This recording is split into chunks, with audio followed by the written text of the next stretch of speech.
রাজধানীর সোহরাওয়ার্দী উদ্যানে বিজয় দিবস উপলক্ষে বাংলাদেশ জামায়াত ইসলামের উদ্যোগে বিশাল ম্যারাথনের আয়োজন করে। এতে উপস্থিত হয় হাজার হাজার নেতাকর্মী ও সাধারণ মানুষ। সকাল 7টার সমাবেশে এভাবেই এসে উপস্থিত হন নেতাকর্মীরা। এখান থেকে সমাবেশ শেষ করে তারা চলে যান রাজধানীর বিভিন্ন সড়কে ম্যারাথনে। বিভিন্ন সড়ক প্রদক্ষিণ করে তারা বিজয় উদযাপন করেন। সমাবেশে প্রধান অতিথি হিসেবে উপস্থিত ছিলেন দলটির আমির ডাক্তার শফিকুর রহমান। আপনারা যে ভিডিওটি দেখতে পাচ্ছেন এটি মূলত হচ্ছে একটি ড্রোন শট। ড্রোন শটের মাধ্যমে আপনাদেরকে দেখানোর চেষ্টা করছি বিজয় দিবসের এই র্যালিতে কি পরিমাণ মানুষ উপস্থিত হয়েছেন। আপনারা দেখতে পাচ্ছেন এটি কিন্তু সোহরাওয়ার্দী উদ্যান এর চিত্র। চতুর্দিকে কিন্তু হাজার হাজার নেতাকর্মী রয়েছে, সাধারণ মানুষ রয়েছে, প্রত্যেকের মাথায় কিন্তু লাল সবুজের একটি ক্যাপ রয়েছে।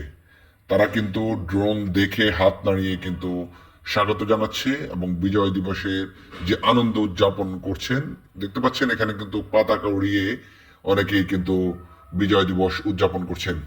তো এভাবেই কিন্তু রাজধানীর আজকের সোহরাওয়ার্দী উদ্যান থেকে বিভিন্ন সড়কে তারা বিজয় র্যালি নিয়ে বের হয়েছেন।